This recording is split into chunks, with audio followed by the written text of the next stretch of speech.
साल 2018 में अमेरिका ने एक ऐसा कदम उठाया जिसने पूरी दुनिया की अर्थव्यवस्था में जैसे एक भूचाल ला दिया।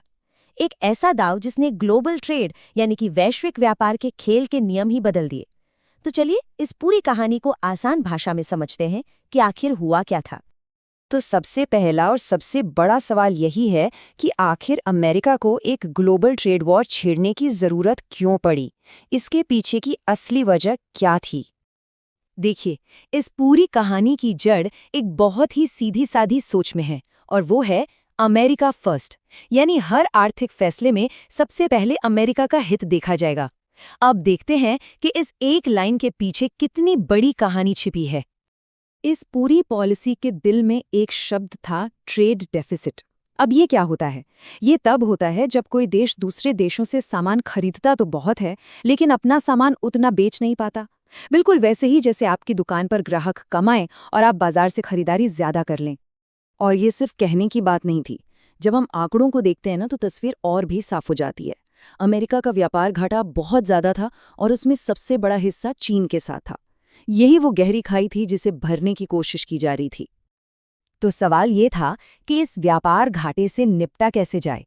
इसके लिए जो हथियार चुना गया उसका नाम था टैरिफ। टैरिफ का मतलब बहुत आसान है। ये किसी भी बाहरी देश से आने वाले सामान पर लगाया जाने वाला एक टैक्स होता है।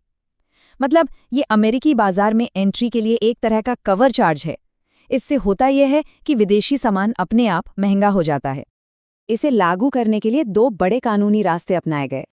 पहले में देश की सुरक्षा का हवाला देकर स्टील और एल्यूमीनियम जैसी चीज़ों पर दुनिया भर से आने वाले माल पर भारी टैक्स लगा दिया, और दूसरे में सीधे सीधे चीन को उसके व्यापार करने के तौर तरीकों के लिए निशाना बनाया गया। जाहिर है अमेरिका के इस कदम के बाद दुनिया चुप तो बैठने वाली नहीं थी, और इसके जवाब में जो हुआ उसने एक ग्लोबल ट्रेड शोडाउन यानी एक वैश्विक व्यापारिक टकराव का रूप ले लिया। अकेले चीन से आने वाले सामान पर $360 बिलियन से भी ज्यादा के टैरिफ लगाए गए। आप सोच सकते हैं ये कितनी बड़ी रकम है। इसने दो देशों के बीच व्यापार के सारे समीकरण ही बदल कर रख दिए। और जवाब भी उतना ही जोरदार आया। यूरोप ने हार्ली डेविडसन बाइक्स पर टैक्स लगा दिया, तो भारत ने अमेरिकी बादाम और सेब को निशाना बनाया। यहाँ तक कि पड़ोसी देश कनाडा और मेक्सिको भी पीछे नहीं रहे।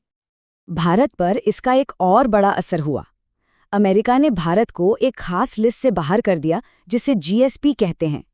इसका मतलब ये था कि अब भारत अरबों डॉलर का वो सामान बिना टैक्स दिए अमेरिका नहीं भेज सकता था, जो वो पहले आराम से भेज पाता था।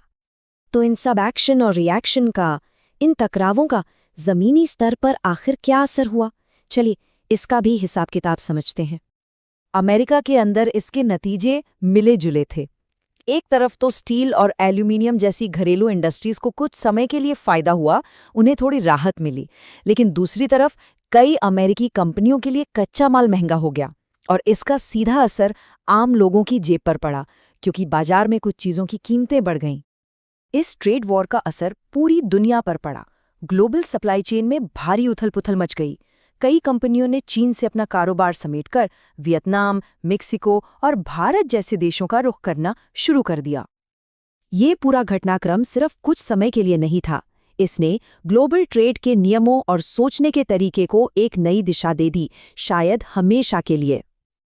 देखिए, दशकों से दुनिया फ्री ट्रेड यानी खुले बाजार की बात करती थी, जहां सामान बिना रोक-टोक के एक देश से दूसरे देश जा सके। लेकिन अब सोच बदल रही थी। अब देश स्ट्रेटेजिक प्रोटेक्शनिज्म की तरफ बढ़ रहे थे, यानी अपने हितों की रक्षा के लिए सोच समझकर कड़े कदम उठाने की नीति। तो क्या ये रणनीति अपने सभी लक्ष्यों को हासिल कर पाई? शायद पूरी तरह से नहीं, लेकिन इसने एक काम जरूर किया। इसने ग्लोबल ट्रेड को लेकर होने वाली बातचीत का रुख हमेशा हमेशा के लिए बदल दिया। और ये हमें एक बहुत बड़े सवाल पर लाकर छोड़ देता है। क्या देशों के बीच बिना किसी रोक-टोक के होने वाले व्यापार का वो सुनहरा दौर अब हमेशा के लिए खत्म हो गया है? इसका जवाब तो शायद आने वाला वक्त ही देगा।